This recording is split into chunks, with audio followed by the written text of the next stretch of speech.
Dekatkan 5-6 cm di depan. Oh, Pak, selalu dekatkan 5-6 cm di depan.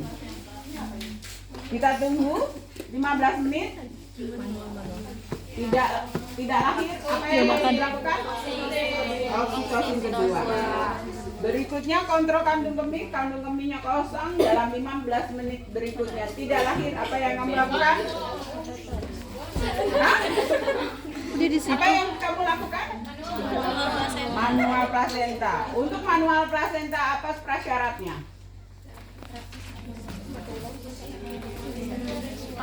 Prasyaratnya apa? Ada perdarahan. Lihat perdarahannya bukan dari robekan jalan lahir. Kamu harus pastikan bahwa perdarahannya itu berasal dari ostium uteri internum. Jadi dari serviks, dari lubang serviks, ya. Ostium uteri internum yang keluar darahnya, bukan dari robekan kiri kanan. Kalaupun ada robekan, kamu kamu lihat, pastikan itu perdarahan di sana. Kenapa harus ada perdarahan? Karena kalau ada perdarahan, berarti plasentanya habis. Perlekatan plasenta, ayo pajak, akreta, inkreta, perkreta. Yang normal adesiva. Adesiva itu sampai dengan sampai endometrium. Kalau sampai miometrium namanya akreta. Kalau sampai perimetrium inkreta. Gitu ya. Itu. Kalau tidak ada perdarahan, justru kamu tidak boleh melakukan tindakan apapun. Rujuk. Kenapa? Karena dia sudah terlalu dalam. Kamu ambil dengan manual yang ada hancur, tapi plasentanya tidak keluar di sana. Jadi perdarahan malah makin banyak. Jadi rujuk saja. Nah, kalau sudah, pertama kamu cek nih, kandung kemih kosong. Kandung kemih harus kosong. Kemudian cek KU ibu. KU ibunya harus bagus. Untuk itu pasang infus. Karena kamu harus waspada terjadinya perdarahan. Antisipasi masalah potensial. Pasang infus. Pasang infus dengan diberikan apa? Oksitosin 10 IU untuk merangsang kontraksi. Harus ingat ya, yang menyebabkan plasenta lepas itu adalah mekanisme kontraksi yang kuat. Ya. Baik. Nah, kalau sudah kita cuci tangan kotor. Nih darah. Harusnya sih darah. Kita cuci larutan klorin, jadi nggak usah diganti. Kita biar double. Gak apa. Jadi aman, double. Tapi kalau kamu sensitivitasnya kurang, Bu, boleh nggak saya cuma pakai satu sarung tangan? Gak apa-apa. Yang penting kamu yakinkan bahwa sarung tangannya tidak bocor.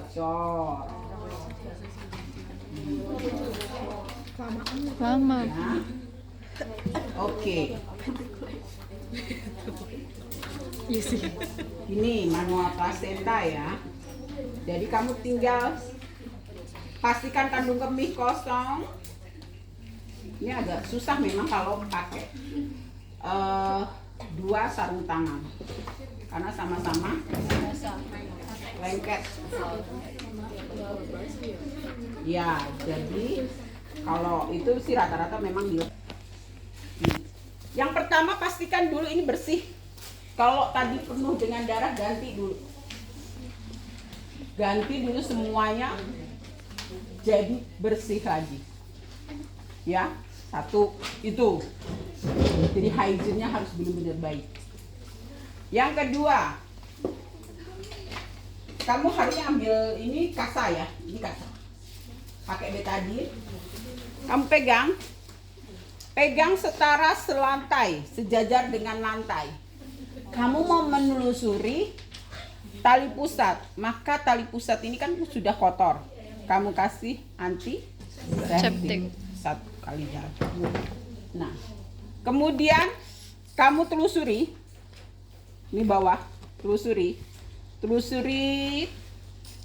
tali pusatnya sampai dengan serviks, sampai mulut rahim. Ingat, sampai mulut rahim, belum tangannya masuk. Ini suruh dipegang oleh asisten. Dewi. Oke. Tanganmu yang ini adalah ke pundus. Ya. Pundus, usahakan di fundus ini dekatkan fundusnya ke bawah. Didorong ke bawah supaya tanganmu tidak masuk sampai segini. Ya, supaya tanganmu tidak terlalu masuk dalam. Ini. Dorong. Kemudian kamu sudah sampai di ujung insersi plasenta. Saya coba di luar ya. Tangannya di luar, biar ini dulu. Nah, kita pegang. Ketika sudah sampai nih, pegang dari sini. Ketika sudah sampai di sini kan tangan ini, kemudian kamu coba untuk bersalam. Ini salaman dengan plasenta sebenarnya. Dia salaman. Nah, salaman dengan tangan yang ada di luar, seolah-olah.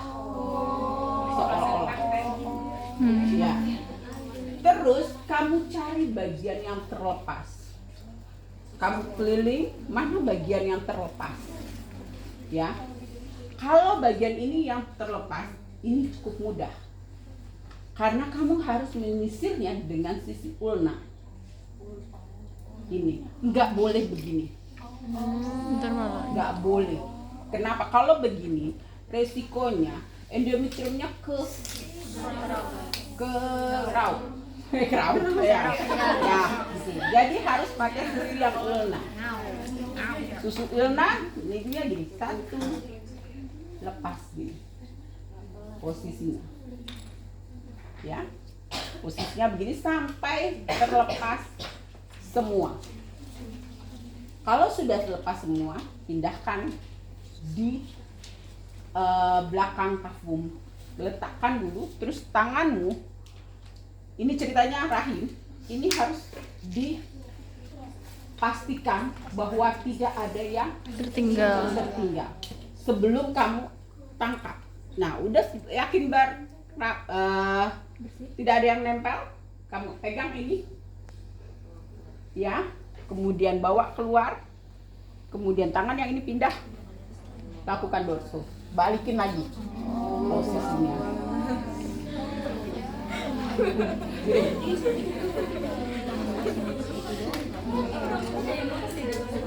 Keluar.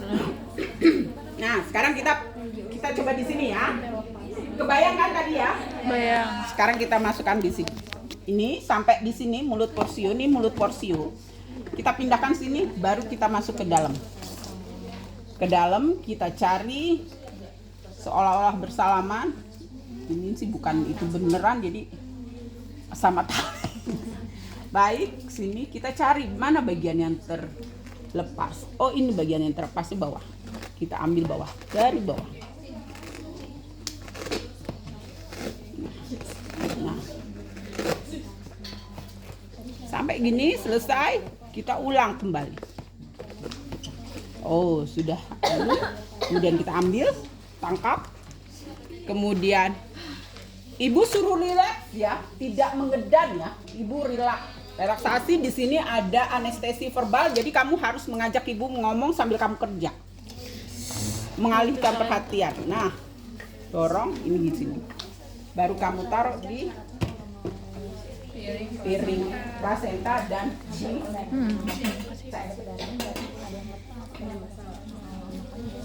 ya. Oke. Nah, sampai di situ permasalahan belum selesai. 15 detik dilakukan massage. Dia lagi Atonia enggak kontraksi. Tuh kan, kasihan banget ya ibunya ya. Berkasus-kasus. Nah, ini nggak ada. Untungnya ibu sudah selesai lahirannya. Jadi kemudian dia 15 detik tidak berkontraksi, masih lembek. Kita lakukan kompresi di manual internal. Tapi kamu harus yakinkan dulu nih. Kamu harus tahu cari penyebabnya. Kenapa dia tidak berkontraksi? Mungkinkah tadi pada saat kita manual masih ada sisa? Jadi kamu harus lakukan kuretase digital. Artinya itunya eksplorasi. Ambil kapas, kamu masukkan tangannya, bersihkan dulu. Yakinkan tidak ada sisa plasenta. Kemudian pastikan kandung kemih tidak penuh. Kalau itu sudah dipastikan semuanya kandung kemih tidak penuh, tidak ada sisa plasenta, baru kamu melakukan kompresi di manual internal. Ya, harusnya ini simultan. Kan kamu tidak boleh melakukan pertolongan persalinan sendiri kan? Kamu harus teriak, masukin dong misoprostolnya 4, 3 atau 4 atau 5. Jadi 3 lah. 3 sobek.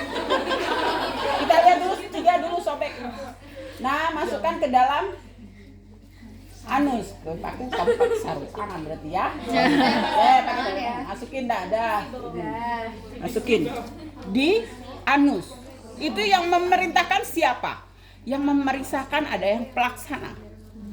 Nanti kalau kamu belajar tentang kegawat daruratan harus berbagi tugas. Siapa yang menjadi pelaksana, siapa yang jadi pembantu, dan siapa yang menjadi administrator yang melakukan inform konsen sama keluarga, cari rujukan rumah sakit, cari ini gitu, cari ambulan dan lain sebagainya. Itu berbagi. Jadi ketika kamu ada kayak gini, kompresi bimanual Antonia Uteri, kamu sudah teriak minta tolong. Yang pertama ada, tolong ada perdarahan nih, tapi kamu nggak bisa ngomong gitu di itu, pakai bahasa tertentu. Biasanya atau pencet, asisten suruh pencet tombol emergensi. Gitu. Ya. Seperti ini. Nah, kan Bu, di itu ada yang begini, ada yang begini, ya. Terserah mau bagaimana. Pada prinsipnya adalah kompresi. Kompresi itu mengkompres, menekan uterus semaksimal sekuat tenagamu. Sama aja kamu kalau luka, itu kamu kamu tekan. Ini lukanya selebar plasenta. Jadi kamu harus tekan. Jadi posisinya tanganmu ada di fornix anterior. Tangan yang di dalam ada di fornix anterior. Fornix anterior di mana? Nih, di atas. Bukan di bawah sini, tapi di sini. Ini kan ada 2 nih. Ini ada mulut rahim yang atas. Ini bukan di sini ya, tapi di sini. Di atas anterior. Kita ngelakuin dorongan gitu atau? Lah iyalah, namanya juga kompresi. Yang dari di sini kan udah ada perut tuh, apalagi gendut. Bakalan kompresinya susah. Maaf yang gendut harus diet. Ya. Nih, tetap gini. Seperti ini. Berapa lama ini? 15. 30. Baca dong. Sampai coba. Berapa? 3 menit, 5 menit? 5 menit. 2 menit. Atau di auteri, kompresi bimanual internal 1 sampai 2 menit. 1 sampai 2 menit. Ya, lakukan gini. Kalau tidak, kalau kira-kira misalnya, coba dipompa. Berapa tuh? Nih. Ini biasanya dia akan menjauh tuh. Ya, itu baru ada kontraksi. Terus stop. Nah, biasanya kalau udah ada kontraksi dia akan menjauh. Kita kendorkan perdarahan ada nggak? Dilihat. Ketika perdarahannya masih ada tapi ini kontraksi belum baik, tekan lagi sampai 3 sampai 5 menit. Nekan di situ. Ya. Sudah itu kamu keluarkan. Ajarkan dia kompresi kenapa sampai 2 sampai 3 menit? Itu misoprostol yang masuk. Kerjanya kan 2 sampai 3 menit. Jadi tangan kita ada 2 sampai 3 menit tuh di dalam. Harapannya dengan itu obatnya bekerja, kontraksinya ada, tangan kita sudah tidak perlu lagi bekerja.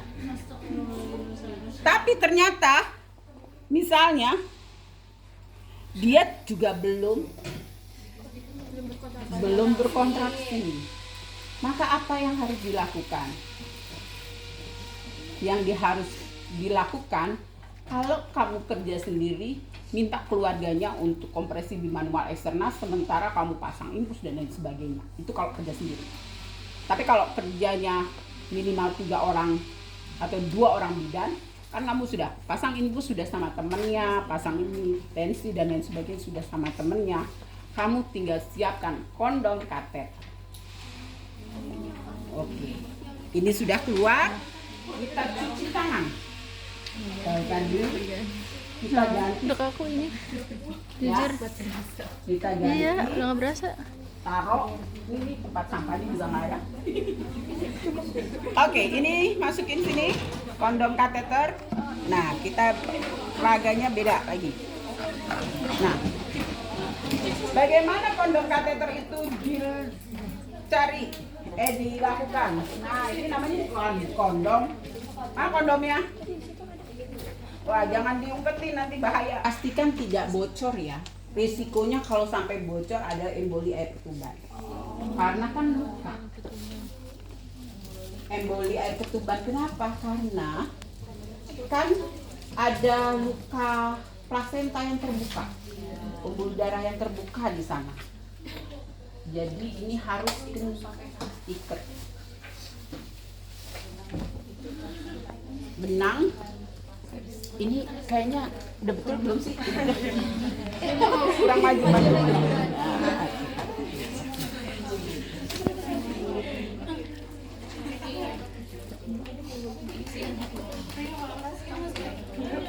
Ini tidak boleh terlalu kencang banget, tapi juga tidak boleh kendor. Kalau kekencengan nanti karet yang ininya keikat, nggak bisa keluar airnya. Biar nggak bocor. Kalau Ntar kan terlalu takut emboli air kendor ketuban kok. nanti bocor. Jadi harus pas. Jadi kira-kira. Bagaimana Bu? Latihan. Ya, tapi Tali.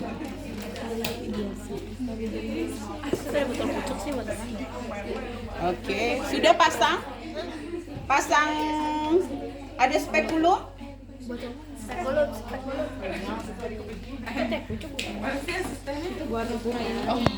Cerita. Ini HPP, set HPP. Oke, ini udah kita siapkan, kita masukkan dalam sini. Kemudian pasang infusnya sudah dipasang. Pakai itu Ada. infus set.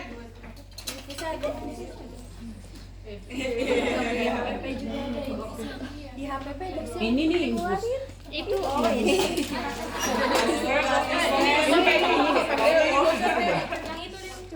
Itu bocor.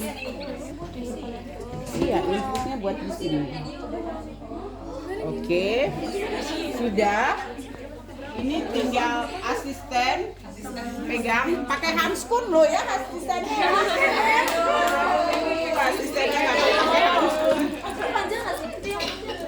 Ini ada klem ovum, Klem ovum di. klem ovum panjang, klem ovum panjang di set HPP. Cara masukin ini, biasakannya dibuka, biasakan 2 tangan. Buka, jangan sampai rambutnya kejepit, sakit tahu.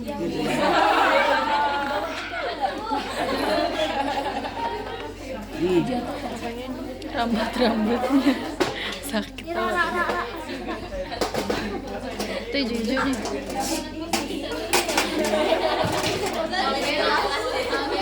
Ada klem ovum panjang. Itu apa tadi? Ya boleh lah, ini nggak boleh. Tapi ini bukan ya, ini sebenarnya nggak cocok. Pakainya klem ovum ya. Pegang satu lagi nih. Nih, yang satu pegangin itunya biar dia nggak gerak. Nah, sini. Nah, 2. Pegang. Pegang botol.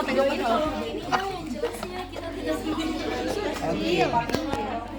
Ini tinggal kita pegang ini, satu tangan kita pegang. Nah, bagai ya pelaksana pegang SIM yang lepas. Nah, kamu pegang yang atas. Nah, gitu. Ini kamu masukkan sini terus. Nah, ceritanya terus. Semoga kita disponsori ya. Terus gitu, itu ceritanya rahim. Nah, oke. Sudah. Kemudian tinggal kita, nah, ini kita boleh lepas. Tidak masuk, ini kita boleh lepas. Ini kita lepas.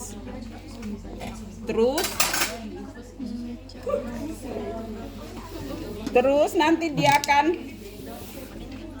nah,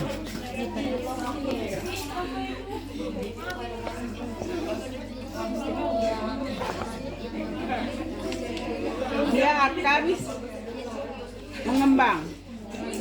Nah, kondomnya akan Nggak kelihatan ya? Jangan kan merah sih merah. ya, boleh di. Iya kok itu boleh. Oke, boleh. Boleh kembang tapi. Iya, harusnya kan di itu. Ada gunting, Ini ya, dia nggak apa-apa kita peres karena memang kita harus bercepat. Kalau dia nggak dikompres dengan ini, perdarahannya banyak gitu ya.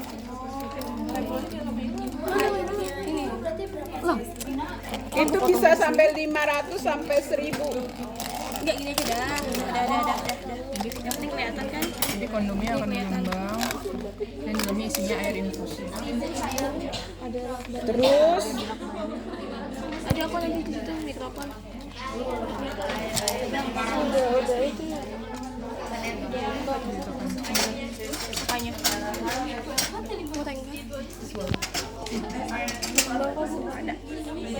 nanti kalau dia sudah mulai full, dia itu akan stop sendirinya. Nah, ini netesnya akan stop. Masih. Basah enggak? Dia biarin. Biar kelihatan contohnya.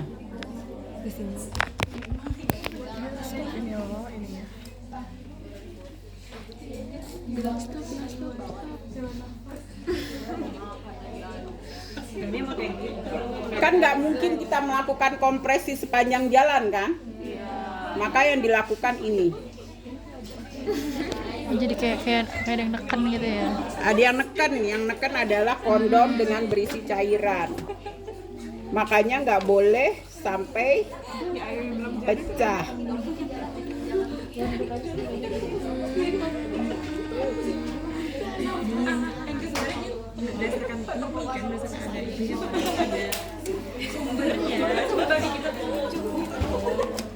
Udah penuh Jadi ketika dia kontraksi harusnya ini bisa di ini. Kita balikin. Nah, ini prinsip kerjanya apa? Ini sudah nih, udah penuh, sudah. Karena memang ini. Dan ketika dia ada kontraksi, dia akan naik. Tuh. Airnya. Balik lagi. Naik lagi, Cung. Naik lagi, Cung. Jadi, kalau dia ada naik ke atas, maka hasil. ada kontraksi. Karena ini ya kepresan. Itu prinsipnya pendong kateter. Tapi kalau nggak ada, dia akan turun lagi, naik lagi, kompres. Paham. Ini nggak boleh Gak boleh dimatiin. dimatikan, biarkan saja. Gitu. Nanti kalau dia itu rujuk dalam kondisi seperti ini, rujuk ke, jadi tanganmu nggak melakukan kompresi. Jadi selama di ambulan gak begini lah. Kebayang tanganmu melakukan Jadi pakai kompresi itu. begini, kamu melakukan 5 Iya. menit saja, saya yakin tangan lepasnya gampang. Tinggal kamu keluarin cairannya. Iya kan? Dari Tinggal sini. kamu buka ini, seret, dah keluar dia. Gitu. Dari itu kayak kateter biasa gitu loh. Iya ini dicopot Iya, gitu nanti dibuka, basah. uh-uh. Ntar aja kalau udah itu ya. Harus ada Bengkok. bengkok dan lain sebagainya. Itu caranya. Baru ntar udah selesai kontraksi tuh. Nah kalau sampai ini bertahan sampai 24 jam. Tapi kalau dalam sambil menyiapkan operasi, ini dilakukan untuk persiapan operasi. Kan perlu itu panggil dokter anestesi, siapin alat untuk seksio dan lain sebagainya. Nanti di kamar operasi biasanya dokter sebelum mengangkat dia akan melihat statusnya. Kalau dia masih muda dan ini biasanya dijahit, diikat. Uterusnya diikat. Begini ikat. Gitu. Sebelum dia diangkat. Terus diikat. Jadi ketika dia sudah tidak ada perdarahan, dia dibuka, buka lagi apa itunya, ceritanya 2 kali operasi ya, karena tidak mau diangkat. Tapi resikonya pasti sudah lengket. Ya kan? Oh, lengket. Kan kompresi udah lengket, tapi itu bisa nanti dengan masih bisa dilakukan perawatan dan teknologi baru oleh dokternya. Dokternya kalau dia baru anak pertama itu nggak langsung main angkat. Iyalah. Apalagi anak pertama terus prematur atau bayinya meninggal, udah itu pasti diusahakan untuk dipertahankan. Sampai di sini ada yang tanya?